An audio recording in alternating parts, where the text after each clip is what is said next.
Je viens aux tables rondes tout simplement parce que c'est toujours passionnant, parce qu'effectivement on va aborder des thèmes qui sont d'actualité et qui vont enrichir notre année et nos réflexions stratégiques. C'est toujours quelque part un moment de convivialité, premièrement, un moment de rencontre et d'échange dans la profession. On en apprend toujours. L'avantage de la table ronde, c'est qu'on rencontre le distributeur, le client, l'industriel sur une zone neutre, sur une zone où on n'est pas pollué par notre quotidien, par leur quotidien. Et là, les infos sont fluides, efficaces. C'est vrai que c'est des moments privilégiés. Voilà. L'objectif, c'est vraiment de partager en plénière, mais aussi de profiter de ce type d'événement pour connaître de nouvelles personnes, connaître de nouvelles organisations. Ça permet de créer du lien. J'ai trouvé qu'il y avait une grande qualité dans le casting, une variété intéressante avec des gens qui, d'une part, nous parlent du marché, et d'autre part, des gens qui viennent d'horizons différents, comme les petits clous, comme la personne qui était sur un Fab Lab. C'est un événement très sympa, j'attendais avec impatience de rencontrer toutes ces personnalités qu'on n'a pas l'habitude de rencontrer, et c'est vraiment l'occasion de les voir, de discuter avec eux et d'avoir des échanges plutôt personnels et même de nouer des relations pour établir des partenariats éventuels. L'un des thèmes qui m'a intéressé tout particulièrement, c'est évidemment le choc de la digitalisation des points de vente, mais surtout le web.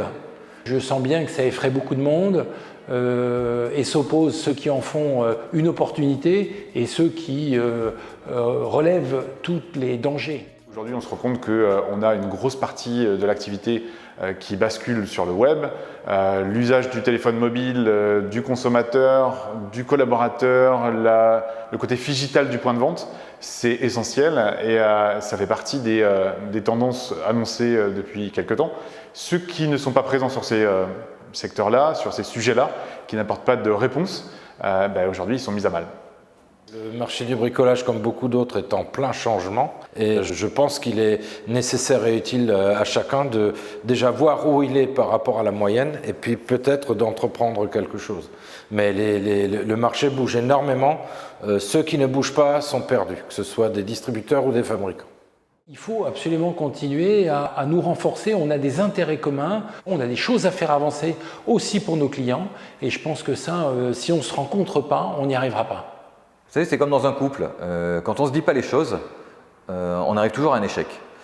Échanger avec des fournisseurs, c'est toujours riche parce que ça permet de mieux se comprendre et quand on se comprend mieux, c'est plus facile d'obtenir et d'arriver à un objectif commun. Cette table ronde fêtait son 10e anniversaire, ce qui est quand même une performance.